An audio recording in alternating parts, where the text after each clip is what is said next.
that was fun. That was still a little bit of, oh, let's just kind of put it here and put it there, and it was, oh my God, the space bus. The space bus was just the most incredible thing that we could do. The whole right stuff parody on it. Oh my God. Oh, It's the great. space bus, and I don't know what happened to it. So it's also still out there? Great. Making a It's list. turning into national treasure, isn't it? There are That two was- National yeah. Treasure movies. So the first one's First the one? Chang poster, and the second one's the bus. I got this. Nicholas I'm Cage, putting a crew Nicolas together. Cage needs the money anyway. So It I'm will sure work, we can apparently. I'm putting a crew together. Who's in? Now I know the second one, the second RV from season 6. Boy, we ripped the hell out of that one. We took that. We gutted that sucker to do the interiors on the stage, and we had to get it where they gave it to a picture car company. One of the movie companies that rents out old things, and we're like, it didn't have anything in there. We didn't even have the front seat. They rigged up a steering wheel. We had to fashion a rear view, a side mirror on the thing. And for the seat, so the driver could take it back, we just had a regular chair sitting there. So I made a little duct tape safety belt for him. But they gave it its last drive across town to wherever the picture car place was, and it got cannibalized for something. But the space bus, I don't know what's become of that. Oh my God! I'll let you know when I find it. There's quite There are a few clues. specific things I know probably got hung on to, like the German chocolate cake, that they jumped out of. That one I'm sure is sitting somewhere in a Sony warehouse, and things that get made really specifically, get hung on to. When I saw that table up for auction,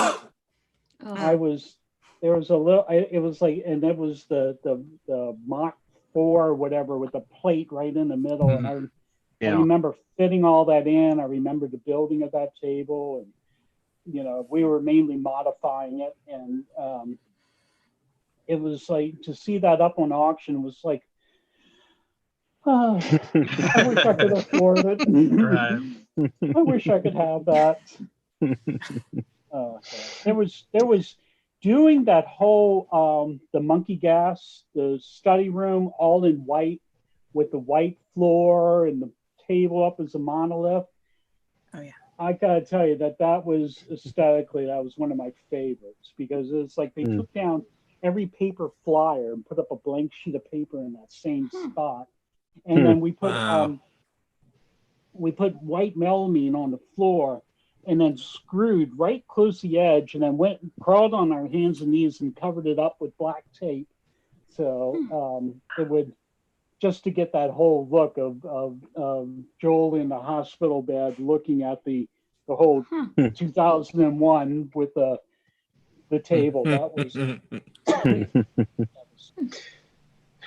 I got a question for you, Chris. Yeah. Before I say it, I want to say that part of what made the show awesome was that we couldn't tell how much work went into the sets. Like when you're not even questioning anything, that just speaks to the quality of the work you guys did. So awesome job on that. The question is, was there any time where you got a script and you got directions from the higher ups where you were like, what? We're never going to get this done in this amount of time. Like, what are they even thinking about? This is ridiculous. My favorite moment of that was season 2. Now the start of season 1 is that fantastic tracking shot of everybody's bedroom.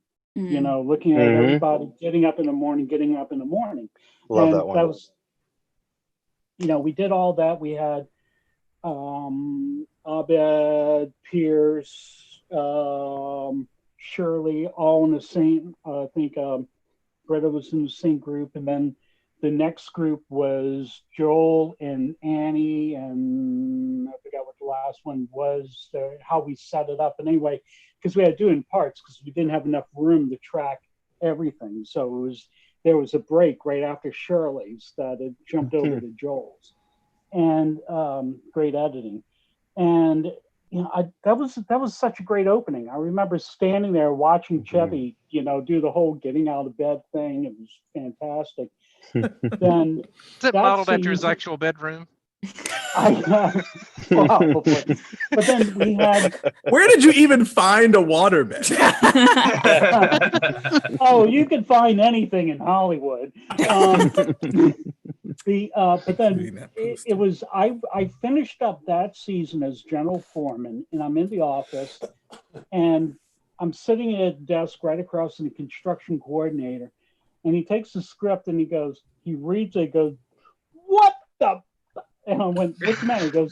He gets up and goes, "I got to go talk to him." He goes, "What's wrong?" He goes, "Read the last page." And he flies out the office. Last page was they were going to end that season with everybody getting back into bed.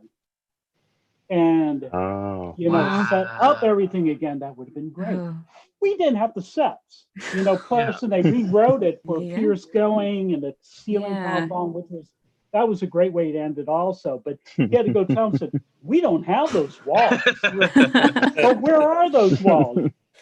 Everywhere. Everywhere else. We used them for this and we used them for that. The sets you asked for. It was like, no, that stuff is not sitting around. That stuff we had no time, no money, and there was a lot of just let's cram it together. Robert Joseph, who's the art director, fantastic. Seasons 2, 3. John Patrice, that was there with us. We had some great art directors, and they would draw up the plans, and sometimes it'd be a little bit of like, "Hey, Robert, I got this and this. Can I put it together this way?" And he'll be, "Yeah, no problem." So, go for it. If you got the parts, just build it. So it was because there was like no time, no money. The other question I had. Sorry. The other question I had. I'm an electrician by trade, actually. So the episode "Studies in Modern Movement," which is one of my all-time favorites, Annie's Move.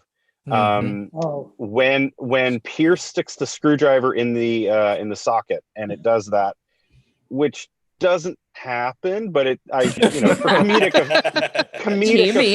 Are you implying that something on Community is unbelievable? Are you implying that wait, everything on TV doesn't happen in real life? That's not the way it happens. It's the only thing I can think of that actually doesn't seem, like that can't happen. But that's because of my knowledge as an electrician. How did you guys accomplish that? Like, what do you know how that was done? Is that part of the build when you guys build that in? Because there had to have been some kind of like. You're talking about the burn on the wall, right? Yeah. Like the spark, because doesn't it spark? Yeah, there was. It makes the spark, that would be special effects department. I don't quite remember looking at how they did. I remember us putting in the outlet and the painters painting in the burn marks, and everything is sprayed down with a fire retardant, and then the special effects people would produce whatever spark it is. Just the same way as when Chang burned down the coffee shop and there was the hole in the wall. And my friend Rob and I, took pieces of wood and grinders and sanders and, made it look like it was a burnt wood and then put it in. The painters came by and painted it. And, so it was a bit of sculpting to get it to look like that. But yeah, that was something with special effects that they did with the spark. I tell you, now this is like, you're gonna love this. With that episode, the hula girl paint, and when Pierce is all crazy, he's doing the paint angel on the floor. And we got the neon sign for hula girl paint, and there's the neon sign company in Hollywood called. Was it Hollywood Heaven or Las Vegas or something like that, and they make all the custom neon signs. when we got done with the episode, they went, "Anybody wants this?" Because it was so specific, it would never be used anywhere. And transporting neon is very careful. You got to make a chicken wire frame and adhere to it so it can move, so it doesn't break. And we're like, I don't know where we would put it. It's so damn big. So, send it back to Heaven or Las Vegas. They'll, recycle it, take the components for something. So it got sent back and stripped down and gas pulled out of it and all that stuff. And I keep thinking about, I got space right Put it right there. Next to the Chang painting. right there. Next to the... I'm just assuming that once this call is over, the Chang picture's going to come down behind you. You can turn around and smile like a villain from a movie where Nicolas Cage is looking for you. Right. I was going to ask you real quick. Recycled cinema would sound like it's the easiest one to make because it's supposed to look homemade. Which is the last. It's the fake space movie they make in season 6, where it's clearly aluminum foil wrapping hair dryers, which also kind of looks like a handset for a phone. And that always looked, you were talking about how, so much of stuff is meant to look like an actual sun chamber, whatever that would be. But the recycled cinema is supposed to look kind of crappy. So I was wondering if that made it easier or harder. It's that's a really good question. Sometimes those things can be a little harder. It was like to get it to make it look like that exaggeration, without just trying to get that right look. I tell you, in that season also, when we had the whole sci-fi with the sliding doors made, covered with aluminum foil. They were on baker's racks, and it was like, Denise, the production designer, is like, oh, just something like on a Star Trek Enterprise type of thing. And my mind was going to Deep Space Nine. How did they do the doors? What that looked like, and it was a bit of just trying to. It's a little tougher to do something where you're being creative without a specific plan, and to make it look like that cheesiness, that you're not trying to do your best work. It looked cheesy. That was accomplished. That whole, I tell you, that day when Britta is in the van in the RV, and she breaks out into the song, and the seats moving back, with the whole walls of the RV flying away. That was a brilliant thing to do. We had, figuring out how we're sliding everything away, and her seat was on the track, and it went really far back, and they only used about half of the footage. We had this little cartoony spaceship rocket that came up and passed in front of her, and with the back fin spinning, and there was somebody laying down as soon as it passed. He was doing that, spinning, making the thing all spin, and there was a lot of work went into that, of the seat tracking on a track coming back, and the globes, and that was a lot of. I wish they used all the footage. So. Were you there watching it when they filmed this, or? Oh yeah. Okay, I was wondering if you got to actually stand. or you actually had to walk, or if you were off, go back to work. Yeah, or if you were off building something else. Go build something else. Yeah. There were some things like that. We had to have a standby carpenter to help open up some of the walls, like the remedial chaos theory. And talk about that all you want. Yeah. I know. And I was best the night they were filming that, well, not the night, they filmed it over many days, but I was doing standby one night because we had the windows at Troy and Abed's were on cables, so they could rise up, so they could shoot from where the windows are, and then it'll ride back down. There are other walls that would open up, and we're there just to assist the grips to open things up. So I'm sitting right outside set. They're filming, and there's a lot of the dialogue where they keep saying the same line over and over, going into whose timeline, whose storyline. And I'm sitting on the side going, Jesus, they keep saying the same line over and over. How many are we going to be here all night long? It's like, here we go again. They keep saying the same thing. And then when I saw the episode, it was like, oh, that makes sense. That's hysterical.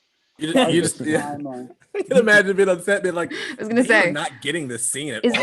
Is there any time that you were building something on set that afterwards, after you saw the final kind of product of it, you had that same feeling of like, oh, okay, now I understand kind of what the context does for this and how it looks. That happens quite a bit, and that's a really good question. I think circling back to Shirley's Island. Because the way that whole thing was lit, oh my God, there was just so much to go through. It was, but yeah, there was quite a few that start of season 3 with the whole musical number, and the way it was a montage, and Shirley coming down those steps that were all lit up. And the sign out front and the way it all went together, because we're looking at, okay, get the staircase in and do this, and the electric's going to come wire, and then watching it on screen, it was just fantastic. First time I saw it, I paused, rewound, and watched it again the first night, because it was just so funny. The human being hanging from the ceiling. From the ceiling. It was, I had to watch it again. I was like, wow, really? That's what we did? That's cool. Nice. Oh, man. Great memories. Being stuck in quarantine and, being stuck here since March, and then getting to talk about this with you guys is fantastic. Cool. I'm glad I get to share, because I'm just as big of a fan as you guys are. It's just that I got to be there. And we're all furious. Until there's a movie, and then we'll all somehow manage to find our way onto it. Walk in the background. Yeah, I'm going to make it onto the movie, because I'm going to show up with that poster and go, hey guys, aren't you missing this? That's actually what it leads to, is our National Treasure 3, which is the movie. Yeah. Okay, so we're going to look for the Chang. We're going to look for the Space Bus. The Space Bus. And when we accomplish those two things, then it unlocks the movie. Michael, get on it. Hey, why are you still sitting here? Look, I'm texting my crew right now. It's fine. You're putting together your high school. You need like a really good tagline though, because nothing is better than him saying, "I'm gonna steal the Declaration of Independence." I'm going to get Tiger Chang. I need that level of commitment from you. It's time to Chang the game. Done. That'll work. Oh my God. You know what? Really it's a good fill-in. We'll get there. It's the wrong a answers. placeholder. It's the wrong placeholder. answers. It's a good first draft. We'll get there. Yeah. So in the doing that the last night of the last episode, the last scene, that was really sad. And the family playing the board game. That was that little room was right behind the big colorful wall in the student lounge, that there's 2 doors leading to bathrooms, and we used the space on the other side of that. That was the speakeasy in that season. That was bathrooms at other times, but we used that space. That was the Japanese boys' apartment, and then we put in the for the family playing the game. And while they were filming that part, we were already dismantling a lot of the set on the other parts of the stage. And they talked about, hey, do you think we could pull back at one point and just really get this meta thing of all the stuff coming out? But there's no real good area in that, so they just let it go the way it is. And that was sad. We were down to a small crew at that time, and that would have been cool. Yeah, it was really cool, and it was bittersweet. And thinking, wow, this is it, man. For real this time. For real this time it sticks. Yeah, really this time. It's not like after paintball in season 2 when I'm like, well, I'm glad we don't have to clean this up. Just in the last couple of days, the coordinator tells me, goes, Chris, how long do you think it would take to get everything cleaned up and put back together? What? 2 weeks? He said, I'm going to tell him 3 weeks. So, how many new doors do you need? Because the paintball went right through those interior doors. I'll bet. Yeah. We got to need 18 new doors, and we need a whole cleaning crew, and it was. How many people got errantly hurt by flying paintballs during this? Oh, actually, I don't think that there were maybe people getting shot with a paintball, but there was a couple of people that that got the option, got a paintball gun in their hand and got to shoot up the walls to help decorate. What? That's amazing. That was fantastic. Oh, I do have something else. Let me grab that. Talk amongst yourselves. While we're searching for National Treasure community things, I would like to also find the Abed poster from Messianic Myths. From Messianic Myths. Yeah. Just I want a copy of the movie. There was a bunch of posters I wish I got. Really destroyed all of it. They're so good. There's so many good ones. I know. But there was, here's a little thing with the paintball is that the paintball itself is a very oily thing, and the color is not really vibrant. So, and it doesn't really show up on camera the way that they thought. So a lot of the paintball splats that they put up around the school were actually printed vinyl that they could put on the wall. Nice. That's so fun. Still got a sheet of that left over. Nice. That's really cool. So they would print it and you peel it off and go stick it on the wall, and so that way it gets a real vibrant color and you really show up well. So I hope I don't get in trouble for all this stuff. But it's like it's not to be. I'm not selling anything, I'm not. They spent the last Darkest Timeline podcast talking about the clothes that the actors took from set.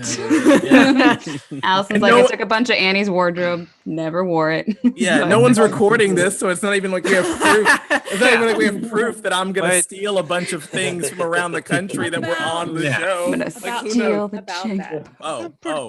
Thanks. We're gonna need this is recorded. Yeah, this is part of the movie plot. We're in the movie plot. Someone's gonna find it. Start to come after. You see, Community, all of Greendale only exists in our collective imagination. It's true. It doesn't exist. Coming into existence. I mean, it's like there's actually a real person named Jim Rash. There's nobody that good out there in the world. It's not a real thing. Like, what are you talking about?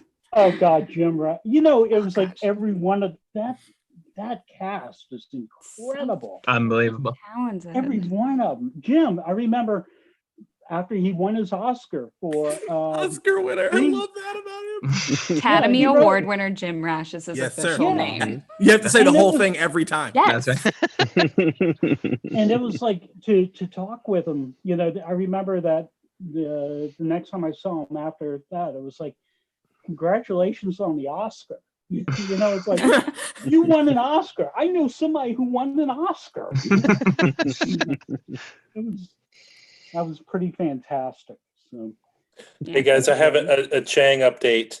You found the poster? No. You know I'm coming. Ken says he does not have the Chang poster, the picture. So I don't believe him. Okay. It would have been too easy. Michael, it would have been too easy of a movie plot. So like we need more obstacles thrown in our way. Yeah, So- he doesn't know where it is. Okay. It's gonna end up being beneath a church somewhere in New York, probably. Yeah. So listen, once I start going through all the clues in all these the clues are in the episodes. We need to watch everything. That's it. This is getting very Da Vinci's Code now. You start looking like Annie in interdocumentary filmmaking Redux. Oh my God, that whole episode. Wasn't that just brilliant? Oh my God. Yeah. He hands her the orange and says, "What's this?" Scene 3. Scene 3. Chris, Ken says hi, and he sends his love. Tell Ken, nice. Ken hi, and that I will send him that Chang poster if he wants it. Awesome. Okay. So let him know. Get in touch with me and Hey, exactly what post office are you going to go to drop that off there? Will you leave behind a clue? Did you know that Michael is also a postal service anybody worker? should have this. Yeah, it's true. It's true. Yeah, that's true. Oh, we agree. That's pretty great. Come on, I wanted to be behind him the next time they do a Darkest Oh, Time. that'd be a nice touch. It's gonna be his headshot from now on. It's gonna be on Instagram tonight. You know? That's really what's gonna happen. Yeah. I was wondering, because Community is a show that's constantly on the verge of disappearing from television, how did you stay for 6 seasons? That sounds like something completely scary. You know, it was they kept a lot of the crew. There was what was her name? Ruthie, I think it was. She was the editor. She was there the whole time. We had the same transpo department. So there was a bunch of the drivers that, you know, they were 6 seasons. The same transpo department was there the whole time. In Hollywood, it's the production designer hires the art department, the construction coordinator, all these other people. And so it's the same production designer. Well, Derek Hill was season 1 and 2, and Denise Pizzini was halfway through 2 or 3, I think it was, and through the end of the season, or end of the series. So because she was there and I just had this knowledge of the sets, I got to be there. I was lucky. I remember at the wrap party, it was Pablo, who's one of the drivers, and Ruthie, and we're sitting around going, wow, we're 6 seasons, man. We're 6 seasons. You know, it was us. You know, so it was a pretty great feeling. Yeah. We've heard some like in how the actors felt that this community of fans like fought for the show so hard. How was it from your, like, how did it feel for you guys and your crew and everything that like we're working on it and there are all these fans that are fighting to make sure that this stays alive? Oh, we loved every moment of that, because I remember going into the art department, them having posters, you know, on the walls, and there was one of them that was I think it was like a mashup between Lost and Community. And I said, wow, when did y'all make that poster? And they're like, oh no, a fan made that. They sent that in, you know, and so it was that kind of, you know, that we felt it. And, you know, that here it is, 1 week we're on TV Guide or whatever it was, it's saying, oh, the #1 fan favorite show. And we turn around and say, oh, we might be canceled. You know, it's like, Stranger things have happened. Yeah. it was that mixed feeling. It was, but there was, all in all, there was just a love. There was a love there, like, I've never seen on a show, you know. And there's, you know, the people there that are, I'm here for a paycheck, you know, don't care. But for the most part, the people who were really involved with it, there was a real love that I hadn't seen on any other show. So, Well, it really speaks to how special the show is that 5 years later, we're all still talking about it, and new podcasts keep popping up every week. 3 about last it. month. So Many of them. 3 new ones last Can't month. keep track. There's 14 of them. Oh my God. And I didn't is realize that we really- got up to 14. There are I hadn't 14 either. community There's podcasts. 14. Yeah, there's one I Is can't that get a count- hold of, but the rest of them I talked to. oh That's my counting God. Ken and Joel as a. I'm counting them Okay. too. That's how I get the Okay. It's like they are. So I want to hear from you Yeah. guys. I want to hear from you guys, you know, because I'm from the construction end. I was the guy helping to put together almost everything. What's some of your favorite sets? What's some of the things that you go, oh my God, how that's great. Before we do that, Yes, he's been I waiting have- wherever he is I, on the screen. I have one more Chang update. Okay. Okay. Oh, okay. Yes, I love Chang updates. Does he That's- have? Oh my gosh. That's the picture Ken has in his house. Okay. Oh my god. Feels about right. It's so Anyways. good. God All right. bless. That's great. So I'm done with my Ken Um, updates. Well done. My That, okay. that's Oh, that's- perfect. One of my favorite things still ever. One of my favorite episodes ever is conspiracy theories and interior design. So one of my favorite things ever is that blanket fort. Blanket Like fort's it's amazing. just Oh my God. so extensive and it's just my favorite thing. I love it. I love it so Oh much. my God. I know. It was like, we were like, we're getting paid to build a blanket. Yes. Really? How you amazing is were. that? This is our job. This is You know that. And like in Creighton, and you know, there was a lot of us, you know, working on that. And it was wow, this is what we get to do. We get to build a Yeah. blanket fort. And then when we did pillows and blankets, oh Gosh. that was Yeah. the Didn't you talk geodesic about? dome. Yeah. The geodesic domes. Yeah, that's what Oh I was my just gonna God. say. I was gonna say that one was definitely one of the best ones. Like just visually stunning. There was so much in Community that for the budget you guys had to work with, it was amazing what you guys were able to accomplish.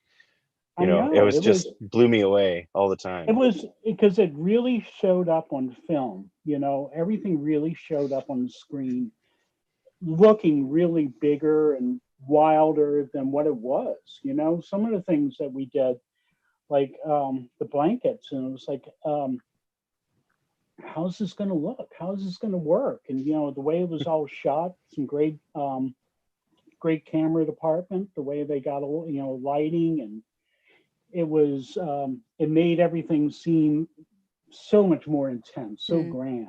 You know, it was fantastic. You mentioned geodesic- two. Oh, Oh. I was say Oh, you no, go mentioned. ahead, go ahead. I was say you mentioned two of mine, which was Dreamatorium. the Dreamatorium episode. Putting that together, that's like my favorite episode, just of Community. Period. With Abed and Annie, but also, and then you mentioned the lava episode. But I have to give a shout out to the Meow Meow Beans episode because I know. talk about making things looking like showing up bigger than what they might have even seemed as you were building them. Like that episode and the sets for that episode just feel very transformative, even though you can still tell you're in the school, but like the way you guys transformed that those spaces for that is so wild. And I it's know just- it was like it was great. We put it was some rather simple things like putting the metal grate on the outside of the windows and dead trees, even though there wasn't a live tree to begin with. But there is a dead tree right outside the window now. You know, it's that suspension of reality type of thing. And you know, the way that it you know, and it comes, that again goes back to the camera department, really, you know, with the way they light all that, and the way they can really get that intense feeling, and all the grandness in the cafeteria with the big green screen, you know, board. Yeah. And that was, yeah, pretty intense.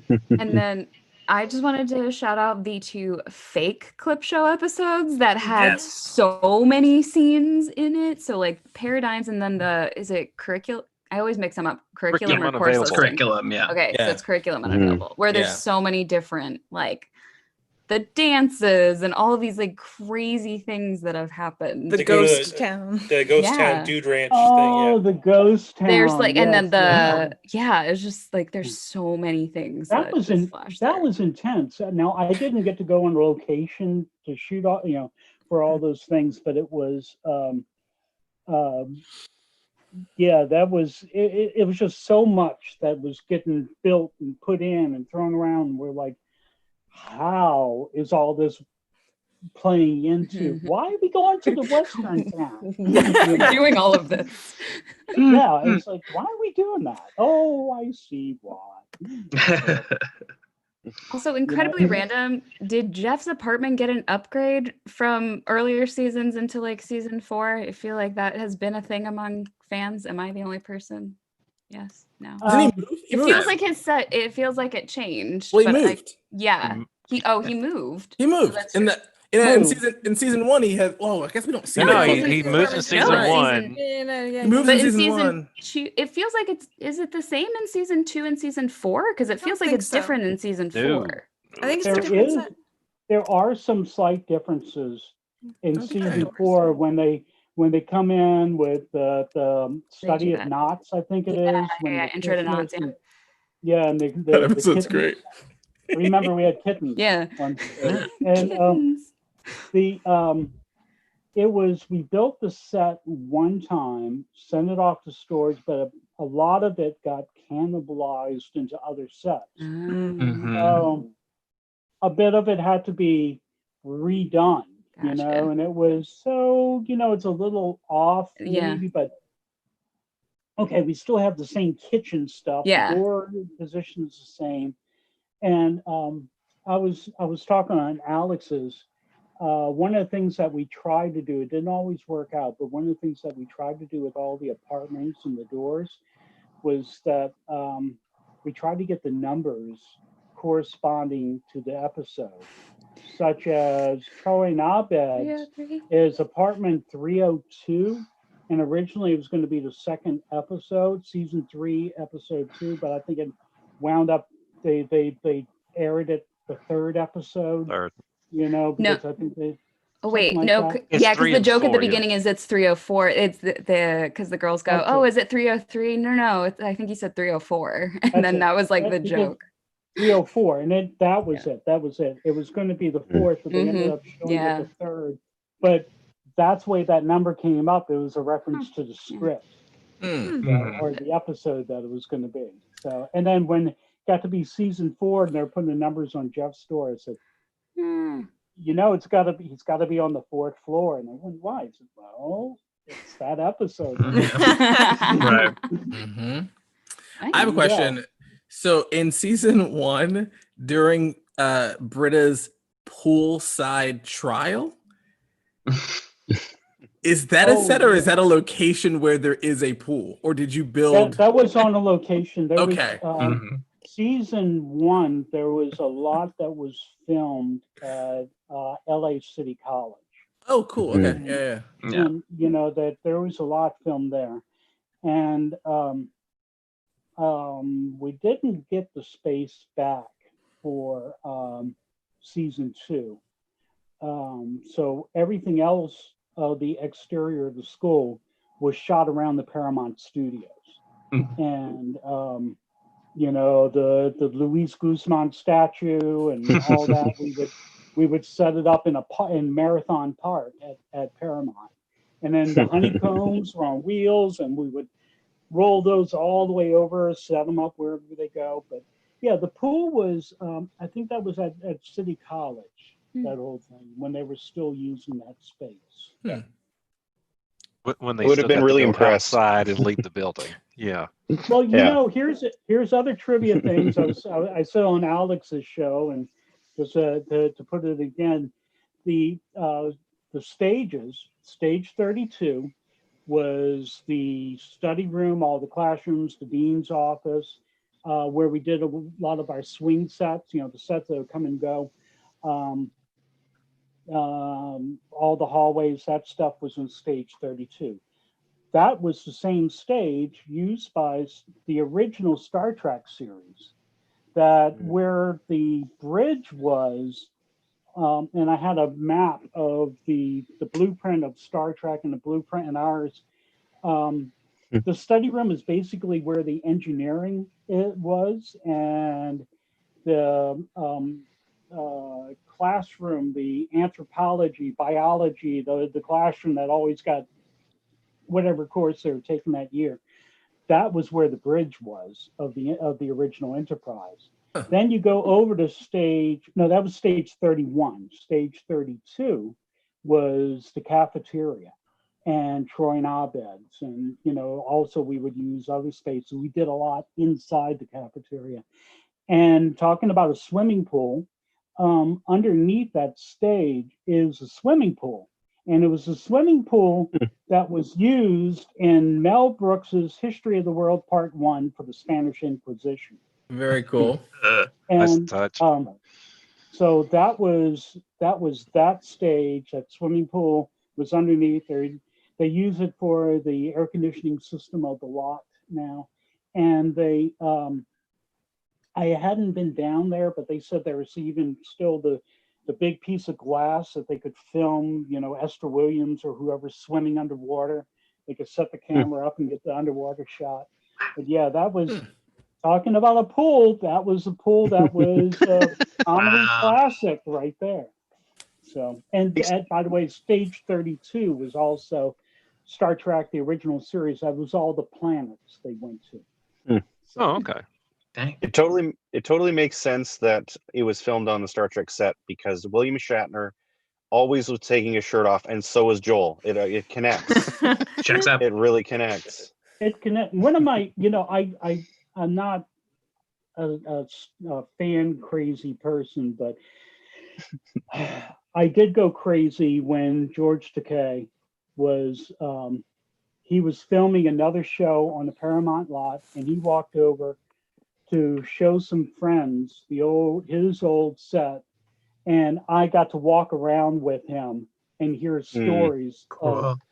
of the original Star Trek. And he was saying, yes, and this is the doorway where Scotty would always run out and smoke a cigarette. And I say, you shouldn't be smoking, it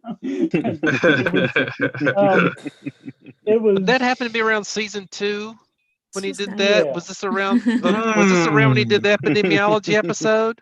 He did the voiceover for the voiceover. Yeah, because he does a I always forget voiceover for that. the epidemiology episode. And I've season always 2's been Halloween. wondering how and How did why. you get George he did Takei? that. How did that happen? he was filming the Nickelodeon show, Super Ninjas, I think was the name of it, and he Oh, played cool. a grandfather figure on there, and it was another Nickelodeon show. A lot of Nickelodeon shows filmed there, and so that's how he was around. So I'm sure they grabbed him because they got LeVar Burton, they got all these. He literally just ran over. It's like, hey, George, do you have 6 minutes?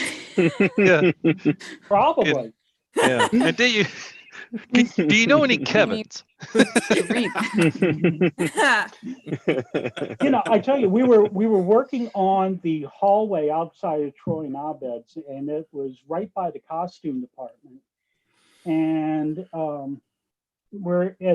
different actors would come and go, for fittings. And there was this lady passed by me, and I looked at her and I went, she looks familiar. And then I'm doing work, and then she walked by, and when she was done and she left, I went into the costume and said, "What is that? She looks awfully familiar with the brown hair." And I forget the actress's name, but she was 6 on Battlestar Galactica. Trisha Trisha Helfer. Helfer. That's it. Wow. Season 4. And I was like, "That's number 6. Who's the and they're like, oh, you should have told us. She's so nice. We could introduce you." I was like, She's very, very, very nice. I've paid to meet her, so that might have come from being nice, but she's very, very, very Yeah, so nice. I was like, "Oh my God, that was her in Battlestar Galactica." I'm rewatching that show right now. Man, it's so good. It's so good. That is one of my top 10 all-time favorite TV series. It's so Really good. That's brilliant. The guy who plays Colonel Ty is also very, very nice. Just like he's very sweet. I tell you who else is really nice? Jonathan Banks from the Professor in season 5. He's super scary in most of his roles. Harry. Breaking Bad. It was the first time I met him. It was like at the time I was always having different sci-fi t-shirts. I got a Chewbacca shirt on now, but I had a Breaking Bad mashup of Breaking Bad, Sons of Anarchy. It was Sons of Chemistry, and I wore that one day and said, "Do you think he'll take a picture with me? You think he would mind?" And somebody said, "Oh, he's so cool with it." And so I go up to him and say, "Hey, I'm Chris. I'm a big fan." He goes, "Oh, hi, I'm John." I said, "Do you mind if I get a picture?" He goes, "Oh, right here." He goes, "Oh, that's a great shirt," And he was one. Hearing the stories he would tell was great. He was just so nice, so personable. And then you watch Breaking Bad, and he's killing people. But he was nice and personable while killing people. He was a good grandpa. He was a very good grandpa. Yeah. He would punch you in the heart. Let's be clear. Yeah. Look, He felt bad about killing you. yeah. Honestly, you felt bad for making him kill you. I love his death scene of like, just shut up and let me die. Pretty iconic. Wow. How game was he to be like he's such a serious actor, it seems like, anyways. And then in that Lava World episode, I was just thinking about like the thing that you guys must have made for him to ride in the hallways is crazy and amazing at the same time. Yeah. How game was he, this serious actor, to do this ridiculous, silly things? Like, he was always he was down for it. He was always that's down awesome. He was I tell you, yeah, because he had great sense of humor. It was cool. I kind of remember him digging the chair and said, "I get to ride this around the hallway." Cool. that kind of an attitude, and it was, yeah, he had he was funny. Very funny. I guess there's a whole aspect for some of those actors, for some actors, where they're like, I get paid to do this, silly and ridiculous and crazy stuff all the time. Like it must just be a dream. That's a lot of the job, yeah. A lot of it is going, "You're seriously going to pay me to do this? I would have done this for free." Yeah, I think let's do it. I think for all of us, it was, wow, this is our job. We're getting paid to do this. It was, okay, let's see here. We had a food fight. We had paintball. What's next? Monkeys throwing poo. I don't know. What's going to happen? It's like, no, wait, we did have a monkey. That's right. It was, Crystal was her name. Yeah. Still a monkey. Yeah. We all got Seemed like the consummate professional. Yeah. Ken She has a talks lot of about her credits. a lot on their podcast. She has a lot of credits. We looked them up on our show. Yes. Yeah, we did. She was very popular in Hollywood. She was, yeah. She's a very big monkey. Always closing. Mm-hmm. Constantly booking work. And then the Russo brothers did the pilot for Animal Practice and only lasted one season. Forgot about that. I was there too. Yeah. And Crystal was, she was in there. It centers around a veterinarian's office. Yep. And, Russo brothers also haven't really done much since. No, it's, a lot of promise, but whatever happened to those guys? Same thing with Donald Glover. Whatever happened to him? I heard he got into I don't know, television. Making mixtapes. I heard he won some awards. I think he's still doing TV.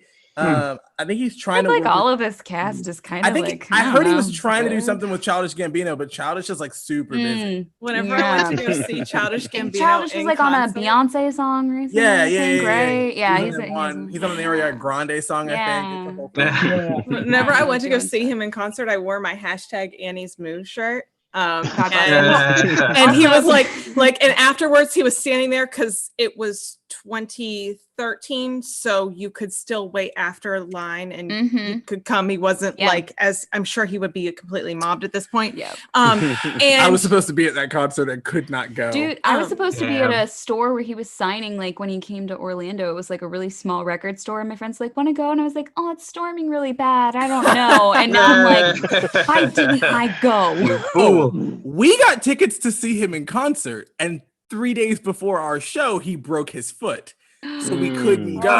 And then he rescheduled the tour, and so we You were still in it. had tickets, and I was doing a You were play playing. and Oh, couldn't no. go. So she took one of our friends to meet him after the concert. so then, like, whenever he looked up, he was got like, nice shirt. I was like, thanks. Hashtag Annie's move. And then I was like, okay, now I'm going. Also, fun fact, Megan Gans wore that shirt when she recorded with us, knowing that we would be the only ones who'd be able to see it. So she's like, look, I wore this for you guys. I love that. I had that shirt upstairs too. Yeah. I don't have it. I have the all five dances shirt. You have the all five dances shirt?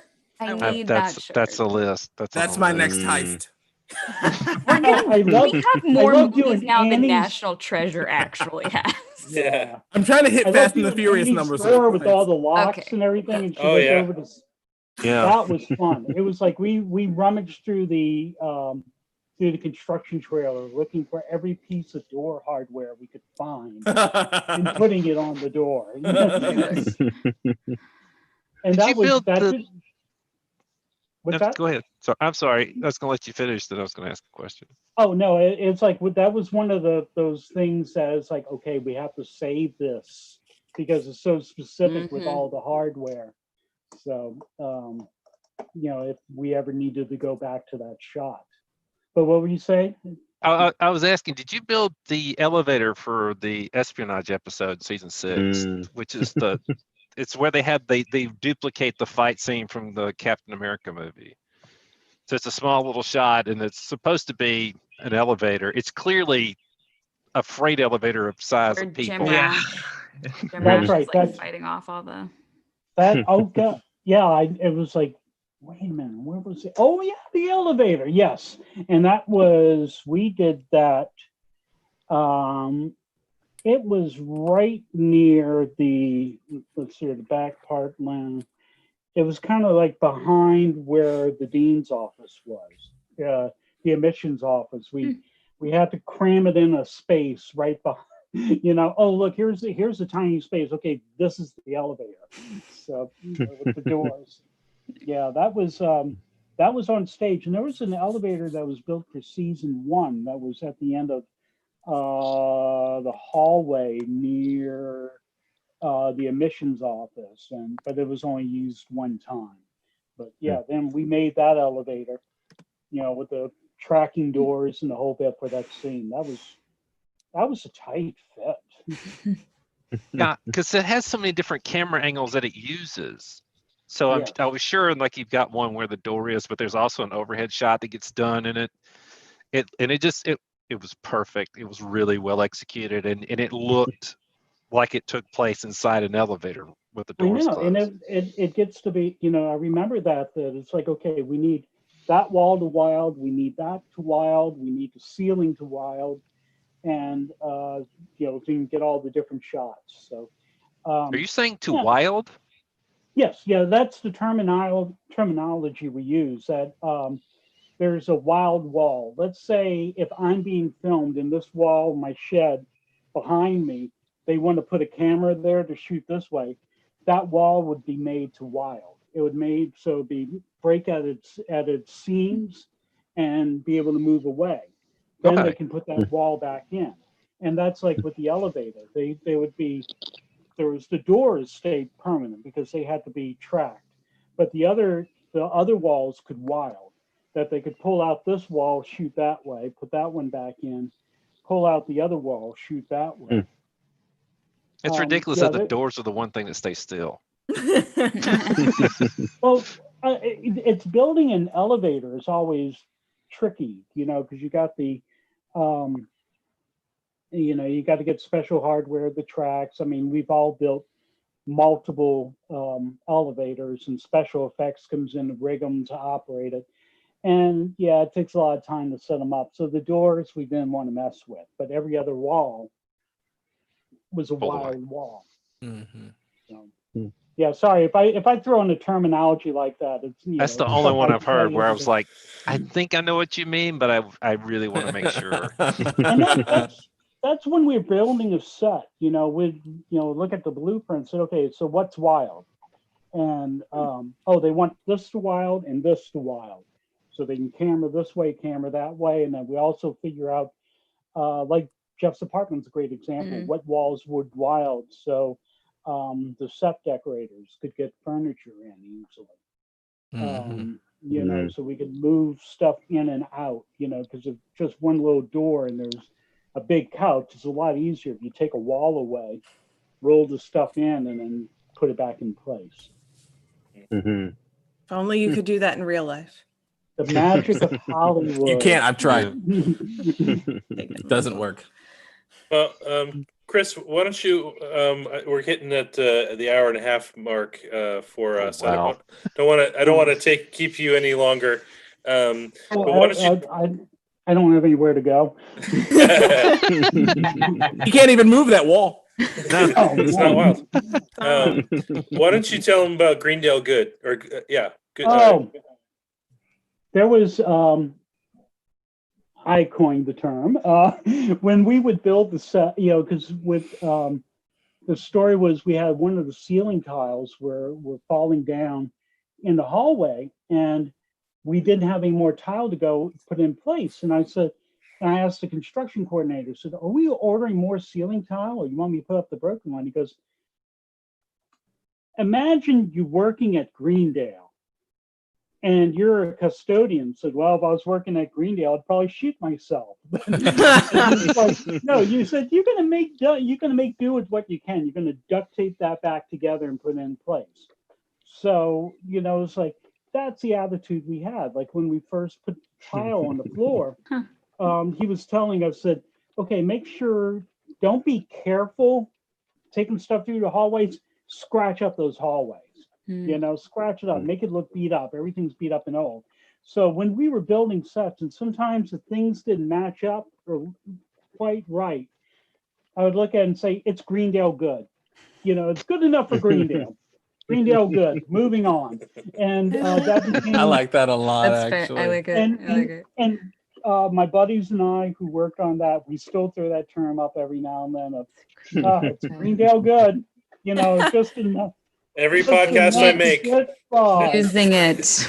every episode, Greendale Good. There are things in our house that are Greendale Good because I just wallpapered our bathroom and it is Greendale Good. That was our mantra, and there was even a couple of guys hated that. I'm like, I hate it when you say that. But is it wrong? What do you expect? Yeah. Anyone have one last question for Chris before we I got there like 5. I'm really happy. I was gonna say, yeah. Thank you so much. I tell you guys, thank you so much for inviting me and letting me be part of this. It's like, definitely. I mean, really, this is community. It's very, very special to me. It's very special, and it's like, I'm you guys. I'm the Uber fan. I'm the guy who, just digs every episode and looking for those meanings and the hidden jokes, and but I got to build a lot of that stuff. But thank you so much. Thank you so Thank much, you. man. This was great. Thanks for sharing your time. Thanks a So lot. much fun. Oh, no problem. My pleasure. Absolute pleasure. Cool. Well, that's all I got. I just was like, let's do a live chat and see what happens. And I was like, Chris, do you want to do this with us? And just like the darkest timeline, we've answered none of our listener questions. None of our listener questions. Not a one. Not a one. Cheers. Sorry. In my defense, Buchanan, I I didn't love even you, know Joe. we had listener questions. Like in my defense, I couldn't have helped. I'm so sorry. And now to Todd from Akron. Now Go ahead, people actually Todd. ask questions. There were quite a few. I'm Wow. That just means we have to do this again at some point. Yeah, We'll have that's to right. do this again. That's right. Maybe I can find some more appropriated. Ooh. we would be all Michael's in. face right now. Yeah. Awesome. Just to put a button on the Chang painting Do you have it? search. Did you find it during this? There it is. The whole time. But a behind listener that said, the great Justin Partridge said that he thinks he saw it on Dan Harmon's Instagram. So I have gone through 2,380 of Dan Harmon's Instagram posts. I didn't find it, but I have personally messaged Dan Harmon in search of this painting. So if we have to rob Dan Harmon, I mean, you know. here. Son of a bitch, I'm in. I will do it. We're coming for you, Dan. Yeah, that's right. I love the Dan Harmon. I love the Dan Harmon Instagram. It's Being a wild carpenter, being a carpenter and watching the table saw flipping over. That was so much fun. Oh, And my dad's a carpenter, and I did it in college. Proof with my grades. It's great. Watching him. Yeah. It's great. And sometimes I'm like, what are you doing? What are you doing? Or in other times, hey, that came out really good. And you would have looked at my when he obsesses over a cut, it's just I'm still very proud of my box. I made a box once. I took a class once. I built this. Oh yeah, you're just showing off. In college, I took a stagecraft class where we both did, and I still use my box. It's great. I do use the box. The Proud of lantern you. I made, it was very bad. It got We didn't even have to do that project. Yeah, none of the walls I've ever built are too wild. They're supposed to stand. No, we had but helped you build to wild walls. I will say you were on another video call with us one time when we thought a wall was behind you and it was just a It was curtain. just, it was just a fake brick wall. Yeah, Fake I'll never brick trust wall. it again after that. Let's I go don't. back I and can't. just That's a touch it. fake behind him too. Well, I can tell None of you this is there's not a carpenter alive that has finished every project in his house. That is not. You don't get paid for that one. A good friend of mine has been working on his house for years, and I told him, said, Rob, and if Rob sees it, you're never going to finish your house. Never. And he said, Never. and he hates to be wrong. He said, I promise you I will finish. He said, I'll buy you a case of beer if you finish your house. He said, any beer. He goes, I'm going to find the most expensive beer in the world. You're buying that beer for me. I'm like, safe bet, because you're not going to finish. Never going to happen. We'll take those odds. I'm now just curious what the most expensive grill in the world is. Me too. And unfortunately, I'm going to find out. You're never going to have to buy it, though. No, yeah, he's not going to have to buy it. I just want to know. We joke about it because he said I did him a great favor because he never wants to be wrong about anything. So he is going to prove me wrong. He's going to finish that damn house. Have to start saving up for the beer. All you got to do is go over and point at something that's a little off. There's always going to be crown molding that's just a little. There's sheetrock that's going to crack because the ground settles. You can't stop that. I tried telling him about some really good German beers like Budweiser or There's some really good German beers out there. Miller Lite, yes, excellent choice. The Budweiser is a really Crown Ambassador Reserve is $90 per 750 milliliters. Wow. Ouch. Nice. The So good says news is Google. they don't sell in a case. What? No, wait, is this different? I don't know, man. Hang on. Okay, wait, hang on. I might be wrong. I've been clicked on this thing and I think that's wrong. No, wait, sorry. It's called, there's a different beer. It's called Nails Brewing's Antarctic Nail Ale is $800 to $1,800. Why are you letting him know this? Per 500 We have to let him know how much he has to made start to this save up up. for. None of this is true. Yeah, but if he knows it, he has to buy it. As long as he doesn't know it, the most expensive beer is whatever Target has. That's according to beerinfo.com.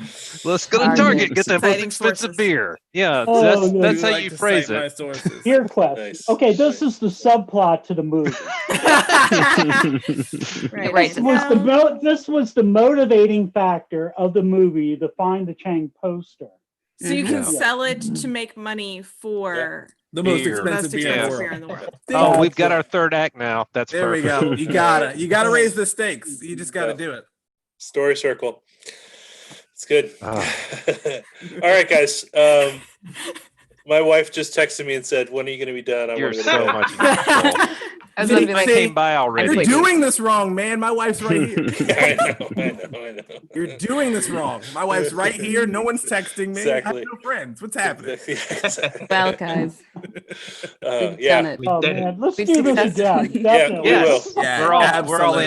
in. That was great, Yay. Chris. Thanks, Absolutely. everyone. Thank Thanks you. so much. Thanks, We'll talk Chris. to you Bye, soon. guys. Thanks, Alex. Thank you, Alex. Bye. Bye.